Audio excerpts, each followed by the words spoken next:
After Rimuru and Guy left, the atmosphere in the meeting room turned languid. "I'm not sure I have ever felt so helpless before," muttered Diawolo, an eloquent expression of what was on everyone's minds. "You said it," Benimaru truthfully replied. "I was told I had a major role to play in analyzing the situation and leading the command, but I'd give up all that in a heartbeat if I could join Sir Rimuru." He didn't passionately object to this because he thought Rimuru had made the right call, but deep down, Rimuru was a lot more precious to him than any of his allies. Things were just different this time. Rimuru wasn't at all his usual easygoing self.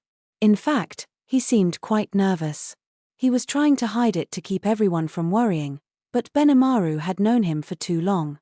He could tell at a glance, they just didn't have the upper hand this time. "I guess we were all kind of taking advantage of Sir Rimuru still, weren't we?" said Benimaru. "I never meant to, but..." "Yes," agreed Diawolo. "If this is Sir Rimuru's desire, I will obey it, but I'm not sure even he thinks he can give anything but 100% effort in battle here.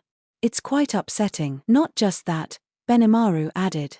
"Between Feldway, Jahil, and the demon lord Dagrol, we have so many foes we need to watch for, and I can't say we have enough manpower to tackle them all. I'm sure that's why he wanted you to help us out instead, Diawolo." He was pretty much right on the nose. That was only natural, considering how long he and Rimuru had worked together. That was why Benimaru was so down on himself. "Well, no use pitying ourselves," concluded Zijin. "We have to put our heads down and carry out our assigned tasks." He, too, understood just how important the labyrinth was. He warned those under him not to let unnecessary anxiety interfere with their given duties.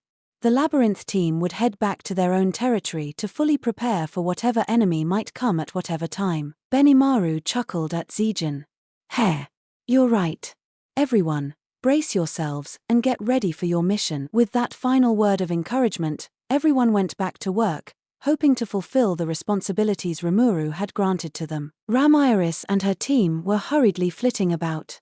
They had a lot to do, and keeping busy was one way to stave off the anxiety. In time, the control center returned to its usual sort of atmosphere, but the fragile sense of normalcy quickly faded away with the return of Soai. "You're back, Soai?" Benimaru asked. "Yeah. Where is Sir Rimuru?" "Out for now. A serious situation has come up, and he's going to deal with it. So we have to rely on him yet again." Benimaru couldn't agree more with that sentiment. "So," he asked, "what's going on? You seem in a hurry." Soai composed himself and began his report. "I was investigating the movements of Dagrol's force under orders from Sir Rimuru, but..." He started laying out the fruits of his labor. In the holy void of Damargania, there existed an underground city, buried beneath the desert, that served as an emergency shelter. When the once prosperous capital was destroyed, the giants abandoned the surface and developed a large underground cavern centered around a lake, creating a living space that could support tens of thousands of people. The women and children among the giants were still there, apparently living life as normal. Witnessing this, Soai concluded those living underground had not been affected by the changes undergone by Dagrol. Relieved, he began to look into why Dagrol betrayed his allies in the first place. His first stop was the royal palace. There were only a few soldiers guarding it, but the government administration was still at work inside. None of them had heard about Dagrol's behavior. In fact, they welcomed Soai as an envoy from an allied nation. After listening to their stories, Soai was able to pinpoint the potential cause of this crisis. He had no concrete evidence to back it up, but since there was no other intelligence to refute it, Soai saw fit to return home and report to his superiors. Aha! So Dagrol had two brothers, one of whom was banished, and he was once feared as an evil destroying god marauding the land, said Benimaru. Exactly, replied Soai. He had a change of heart after Lord Veldanava defeated him, and after he met the current Queen Kisara, he became the calmer figure we knew up to now, apparently. I see the old myths shouldn't be dismissed as mere myths. This one, at least, is based on a kernel of truth. Yeah, I think so, too. And if so, it's the return of that evil god we should be worried about. Benimaru and Soai nodded their agreement to each other. Everyone else listening watched them, stern looks on their faces. That might be the case, yeah. Dagrol is kind of the incarnation of a natural force, And he fought Veldanava a super long time ago, too. The unexpected contribution from Ramiris lent even more credence to this reasoning. By the way, how strong was this evil god? Benimaru asked her. Oh, real strong. Not as much as I am, but stronger than my master back then, at least. Said Veldora. Ah, but you're way stronger now, master. Veldora never liked chatter about anyone outmuscling him, so Ramiris quickly corrected herself.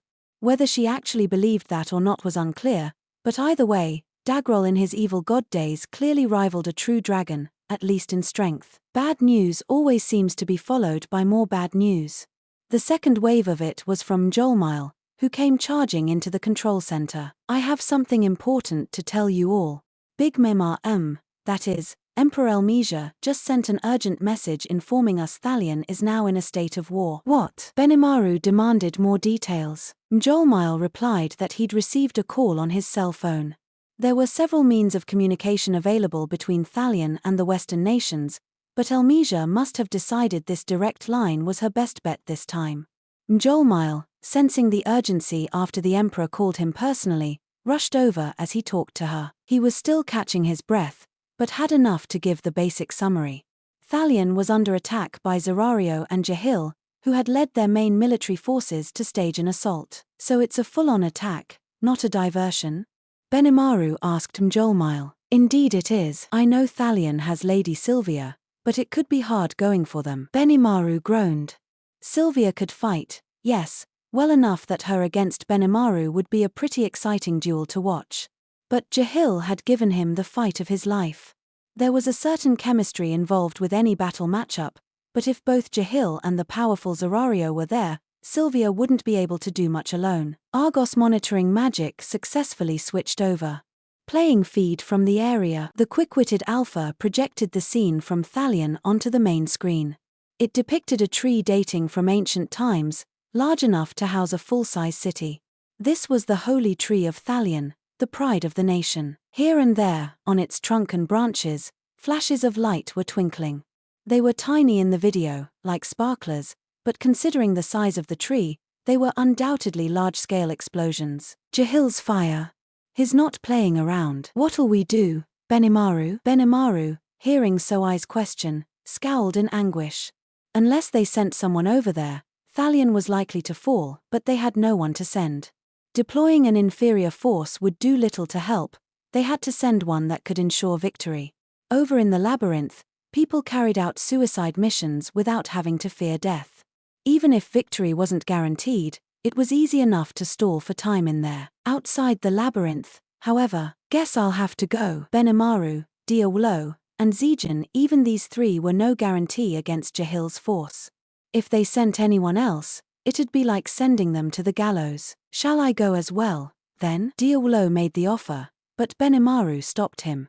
He had a bad feeling about that, although he couldn't articulate why. No, he said. I've fought Jahil once, and I was no match for him then, but I think I have a winning plan now. Benimaru had been training hard in the labyrinth, reassessing his abilities. There was no visible change yet, no increase in his magicule count, but his abilities had most certainly improved. That was no guarantee he could win against Jahil, but he still exuded all the confidence he could, if only to assuage everyone's fears. Diawolo, taking Benimaru's intentions into consideration, fell silent. Benimaru nodded his thanks to him. Besides, he continued, if this turns out to be a diversion, it'd be dangerous to divert any more resources away from the labyrinth, our main keep. My gut tells me it's better for you to stay here. Very well. If that is what you say, Sir Benimaru, I will heed your orders. Rimuru had left Benimaru in charge. He was above Diawolo in the chain of command, something Diawolo understood well enough, so he wasn't going to defy him. Still, he wanted to speak his mind to him. You do realize that Zerario is a major threat, yes? Diawolo asked. Benimaru was wary of Jahil, but in Diawolo's mind, Zerario was even worse. That man is a true warrior, Diawolo insisted. His magicule count is not the highest, but his latent skill is quite impressive. However, this observation wasn't enough to sway Benimaru. It did cause him to waver a bit, but he banished his indecision, not showing any of it to Diawolo. I'm heading out, Benimaru said. That's my final decision. Heh. Are you trying to imitate Rimuru? Who'll serve as commander? I can handle that duty in Thalion, too, Benimaru avowed. He knew this was pretty reckless, but he still wanted to push through with it. Benimaru, Veldora said, have you forgotten about me? Someone like myself could defeat little ants like Jahil or Zerario with a single flick of my wrist. You know. Veldora's supreme confidence once again shook Benimaru's resolve. Now that Rimuru had defeated Michael, there was less reason for Feldway to target Veldora. Benimaru's instincts as a commander told him he should make better use of their best weapon of all instead of keeping it under wraps deep in the labyrinth. But at the same time, his instincts, his wild intuition, one might call it, said it was a bad idea. So without showing any emotion, he turned the offer down. Certainly, Sir Veldora, Jahil would be no match for you. But, is there some concern you have in mind? Benimaru snorted a bit. He was full of concerns. And he had a good reason not to send Veldora, their greatest weapon, to Jahil. My worry is about the evil god we discussed earlier. I've heard before, Sir Veldora, that the demon lord Dagrol was once an eager fighting partner of yours. On top of that, we have his younger brother, the giant called Fen, who has been sealed away since ancient times. Those two were almost even with each other, right? Diawolo nodded under Benimaru's gaze. I did not see them fight, but from a distance, I received the impression Fen was the superior fighter. Ah. Well, he showed up in Ultima's report, too, so there's no doubting the threat he poses. Even with the demon lord Luminous on hand, I'm not sure Shun, Adalman, and all their forces together could beat them. Both Dagrol and Fen were comparable to true dragons, that was a fair assumption. And they couldn't ignore Glassord, either. He reportedly fought evenly with the demon lord Leon, so beating him would likely be a challenge as well. That, and there were even more unknown talents among the giant's army. If Dagrol were to go into full evil god mode in these circumstances, these were all just possibilities, but Benimaru couldn't shake off his unease. However, countered Veldora, we still have time before they reach Lubelius, don't we? If I went to Thalion and wrapped up matters over there fast, that's just wishful thinking. If Sir Rimuru has a secret way to instantly teleport his troops around, we should assume the enemy has something similar as well. Rimuru advised them that simply buying time would help them enough. Benimaru agreed with that, and he was still reminding himself not to let his guard down. Besides, he could sense some kind of presence clinging to the back of his neck. A premonition of danger provided by his internal instincts. He couldn't say why, but he could just sense something was happening in Lubelius. As I said, Sir Veldora, we need you to be ready if things go really bad. Rimuru liked to keep calling Veldora his secret weapon, and Benimaru agreed with that assessment. If you had a surefire winner in your hand, it generally worked out better if you left it unused until the very end. If you found yourself in a position to play it, that pretty much meant the worst had happened. And if some other unexpected event came along on top of that, it'd mean the end for their side. All right, Veldora said. I will be here, so feel free to fight to your heart's content. Kehehehe. Imagine, Sir Benimaru himself joining the fray. Allow me to handle matters back here, but we also look forward to your continued command. Diawolo was now on Benimaru's side on this question, and so it was decided. He would take several other people with him. They knew Jahil and Zerario were there, but that might not be all the firepower the enemy had. At times like these, the defending side is always at a disadvantage, so they had to be prepared for whatever kind of attack the enemy could throw at them. I'll join you. So I was the first to volunteer. Benimaru, not against this, readily agreed to the offer. He'd be good for goading and distracting the enemy with the arsenal of skills he had, and his adeptness with them all let him perform well above what his stats suggested. But who else would come along? That was the conundrum. Team Kurenai was too exhausted for the job. Gopta and Rongga were the same way. The latter was in a deep sleep within Rimuru's shadow to recover his lost strength, but Gopta was, well, relatively healthy. Yeah, but I dunno about just bringing Gopta alone, Benimaru mused. I don't wanna die yet, sir. With Gopta himself providing this valuable piece of feedback, the room agreed to count him out for now. The labyrinth forces could also travel to Thalion, but Benimaru discounted the idea. He thought it was smarter to keep them in the labyrinth instead of dragging them to some new, unfamiliar land. But this meant it'd be just 2 of them over there. Well, so be it, Benimaru said. So I work well together anyway. We shouldn't die, at the very least. Right, agreed So. We'll have Lady Sylvia and Emperor Elmesia on hand, too. If we can work well as a team, we might be able to find a path. Elmesia was visible on the main screen depicting the scene from Thalion. Wow, gasped Mjolmile. Big Mema's sure fighting up a storm. Or, really, I'm astounded she's this much of a fighter at all. It was a surprise for everyone, not just Mjolmile. Sylvia and Elmesia, almost impossible to tell apart in looks, were also remarkably similar in battle ability. The only major difference was that Sylvia used lightning in her fighting style, while Elmesia preferred wind. This was an unexpected asset on their side, and a happy surprise for Benimaru, for a change. Now their chances of winning were better, if just slightly, and Benimaru and So felt a little bit more optimistic about it. But then Beta, monitoring video feeds from assorted locations, shouted out in a stiff voice, "Urgent report. Lady Milim and Lady Velzard have begun to move. If they continue in their current direction, they will smash right into the sacred tree that protects Thalion." Everyone's eyes focused on the large screen. The red dot on it represented Milim, the blue one, Velzard. They were both moving at a frightening speed, as if intertwined with each other. Beta was right, at this rate, they were on a crash course for Thalion. Why are they doing that? Did Rimuru do something? No one had an answer for Veldora. If someplace gets caught in that, a pallid-looking Benimaru said, it's gonna be burned to ash. Perhaps this is what Feldway was trying to accomplish. Velzard's blizzard had iced over the battlefield in the former Eurasania. Thanks to that, for better or for worse, the damage itself had been kept to a minimum. That meant nothing unless Velzard lifted the freezing ice, but there was still hope that not everything was lost. But that might not be true. Any direct hit from a crazed Milim would immediately vaporize an entire city, and Thalion wasn't the only place in danger. Does he want the world to perish at the hands of Lady Milim?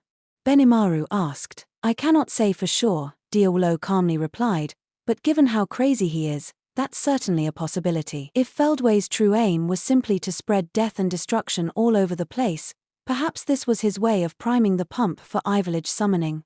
It was a possibility, one Diawolo had just pointed out, and it seemed plausible to Benimaru, too. If Diawolo thought he was crazy, he must have been way off his rocker indeed. Who could even tell what someone like that might be thinking? Either way, Thalion was in danger of being wiped off the map. And after that, where would the next target be? The Western nations? El Dorado? Or maybe they'd just pass through all the cities before finishing up at the labyrinth. They didn't have enough information to go on. Just thinking like this wouldn't provide any answers. There's no time to dwell on this, Benimaru said, standing up. Rimuru was on the scene. If Diawolo's hunch was correct, he was desperately trying to stop this onrush. Instead of agonizing over it, Benimaru reasoned, he should step up and do something. He wasn't averse to the no guts, no glory credo. His confidence could occasionally get the best of him that way, leading him to think anything was possible if he tried. But that was only true for himself, dragging other people into that was against his principles. Sorry, he said. Don't worry about it. Those were the only words that needed to be exchanged. With that, they were both resolved and ready to go out into a potentially deadly situation. I'll come, too. But then the demon Lord Leon, who had slipped out of his hospital bed and joined them in the control center at some point, announced his presence. And what's more, and me. I have such a grudge against Jahil, I can't even begin to explain it to you. Kigali was there, too, her face so determined that it was clear she'd never take no for an answer. Tear was behind her as well. I gotta kick that guy's ass and free Footman from him. I'll do whatever it takes for that. She shed tears as she declared her will. And Benimaru had no reason to stop her. No need to hold back, he said. I will gladly accept your offer. They had their team. And now the missing pieces were in place. Even after Benimaru left with his teammates, the control center remained a hive of bustling activity. Data was being gathered from across the world to send to Benimaru. Everyone busily working there had the same wish, I don't want anything more to happen. It was the hope of the entire control center that everyone would at least come back safe. But even this modest hope was about to be dashed. Urgent message from Sir Adalman, cried Beta. He's engaged the enemy giants at the long wall in the desert. It was the moment when Benimaru's premonition came true in the worst possible way. The greatest battle yet had begun.